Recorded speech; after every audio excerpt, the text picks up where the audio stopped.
Hello everyone, welcome back to my channel. Viewers, आज मैं आपको बहुत ही बेसिक वर्ड्स की मीनिंग बताने जा रही हूँ। बहुत ही छोटे छोटे वर्ड्स हैं जिसके बिना आप इंग्लिश को नहीं बोल सकते हैं। अगर आप इंग्लिश को बोलना चाहते हैं, इंग्लिश लैंग्वेज को समझना चाहते हैं, तो आज की क्लास आप ज़रूर देखें। तो लेट अस स्टार्ट, शुरू करते हैं आज की क्लास। सबसे पहला वर्ड है ऐट। ऐट का मतलब होता है पर। ऐट का मतलब पर। चले इसे एग्जाम्पल में देखते हैं। जैसे कि मैंने कहा मैं घर पर हूँ, मैं घर पर हूँ। अब मैं कैसे बोलूँगी? अब मैं कहूँगी I am at home. I am at home. I am at home.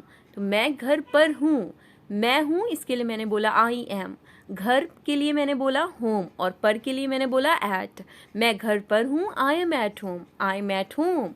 Okay, I am का कॉन्ट्रैक्शन होता है आई एम। अगला वर्ड है बी। बी का मतलब होता है होना। जैसे कि मैंने कहा ये होना चाहिए, तो मैं कहूँगी it must be. It must be, ये ज़रूर होना चाहिए। It must be. It must be, तो बी का मतलब होना।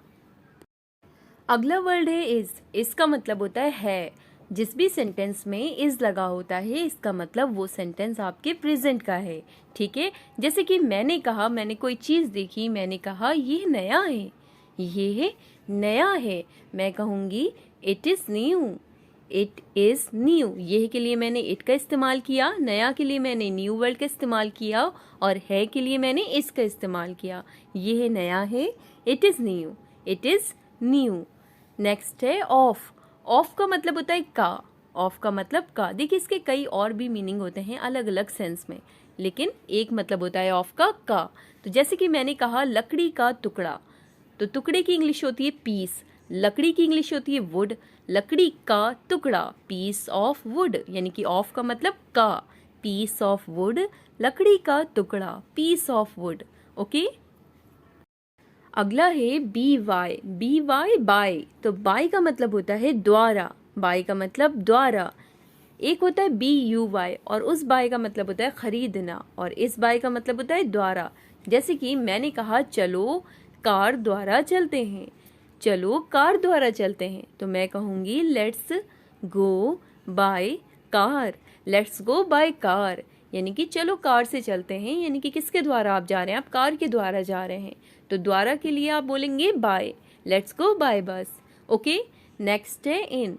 इन का मतलब होता है में। इनका मतलब में। जैसे कि मैंने कहा मैं पार्क में दौड़ता हूँ। मैं पार्क में दौड़ता हूँ, तो मैं कहूँगी I run in the park. I run in the park, यानी कि पार्क में। तो में की English in. I run in the park, मैं पार्क में दौड़ता हूँ। चलो कार द्वारा चलते हैं, लेट्स गो बाय बस। I run in the park, मैं पार्क में दौड़ता हूँ। सो का मतलब होता है, नेक्स्ट वर्ड है सो। सो का मतलब होता है इसीलिए, और इसका कहीं कहीं पे मतलब तो भी होता है।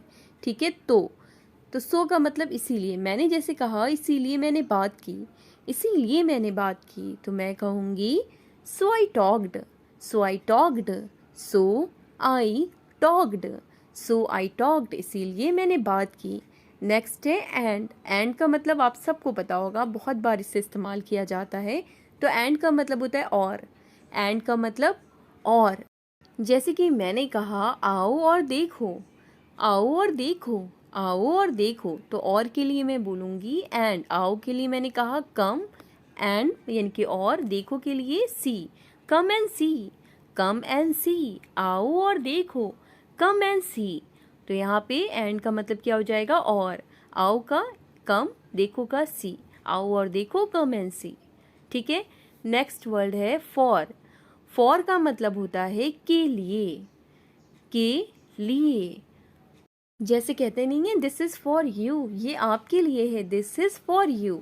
उसी तरह से मैंने कहा राम के लिए पूछो। राम के लिए पूछो, तो पूछने की इंग्लिश होती है आस्क। के लिए आप यूज़ करेंगे फॉर, और राम के लिए राम।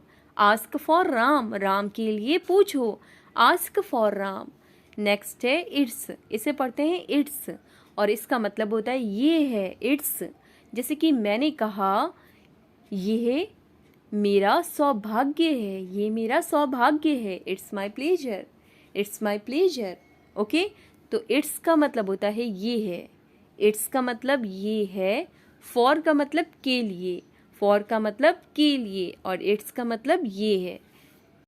अगला जो वर्ड है वो है टू, TOO वाला, ठीक है। और TOO इसको पढ़ते हैं टू, और इसका मतलब होता है भी और बहुत, यानी कि कहीं कहीं पर इसका मतलब भी होता है और कहीं कहीं पर इसका जो मतलब होता है, यानी कि इसका जो सेंस आता है वो आता है बहुत के।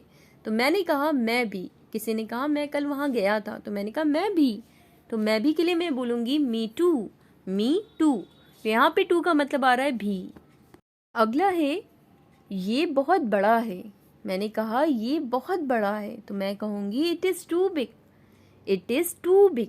तो यहाँ पे टू का मतलब आ रहा है बहुत, ये बहुत बड़ा है, इट इज़ टू बिग। मैं भी, मी टू। तो आपने देखा टू का मतलब भी होता है और टू का मतलब बहुत भी होता है।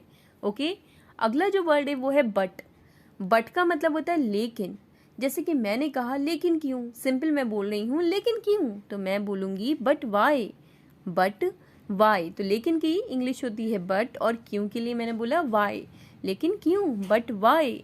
ओके, तो बट का मतलब लेकिन, टू का मतलब भी और बहुत। ये बहुत बड़ा है, इट इज़ टू बिग, लेकिन क्यों, बट वाई। मैं भी, मी टू। अगला जो वर्ड है वो है ऑफ। देखिए ऑफ में दो एफ है, ये एक है सिंपल ऑफ, उसका मतलब मैंने आपको बताया का, ठीक है। और अगर डबल एफ है तो इसका मतलब होता है बंद, बंद। ऑफ का मतलब बंद। जैसे कि मैंने कहा इससे बंद करें, इससे बंद करें, तो मैं बोलूँगी turn it of, turn it of. और यहाँ पर इस ऑफ का मतलब होता है बंद, ठीक है। टर्न इट ऑफ, इससे बंद करें, इसे बंद करें। तो OFF अगर है तो इसका मतलब बंद होगा, और सिंपल अगर OF है तो उसका मतलब का होता है। अगला वर्ड है इफ़। इफ़ का मतलब होता है अगर, इफ़ का मतलब अगर। जैसे कि मैंने कहा अगर मैं बैठूं तो क्या आपको कोई आपत्ति है, तो आप बोलेंगे do you mind if I sit, do you mind if I sit. तो अगर की इंग्लिश होती है इफ़, इफ़ का मतलब अगर, अगर मैं बैठूं तो क्या आपको कोई आपत्ति है, do you mind if I sit, do you mind if I sit. Next word है ऑल्सो। ऑल्सो का मतलब होता है भी, ऑल्सो का मतलब भी। जैसे कि मैंने कहा, अच्छा आप सोच रहे होंगे कि अभी तो आपने बताया था कि टू का मतलब भी होता है और ऑल्सो का मतलब भी होता है, तो मैं आपको इन दोनों के बीच का डिफरेंस बताऊंगी कि कहाँ पर आप ऑल्सो का इस्तेमाल करेंगे और कहाँ पर आप टू का इस्तेमाल करेंगे। एक मैं नई वीडियो बनाऊंगी जिसमें मैं आपको इन दोनों का डिफरेंस बताऊंगी। कई ऐसे वर्ड्स हैं जिसकी मीनिंग एक होती है और वो अलग अलग जगह पर इस्तेमाल किए जाते हैं, तो मैं आपको एक अलग वीडियो में बताऊँगी। तो ऑल्सो मतलब भी होता है, जैसे कि मैंने कहा मैं भी गया, I also went, I also went. Okay, next है ऑल। ऑल का मतलब होता है सब या सभी।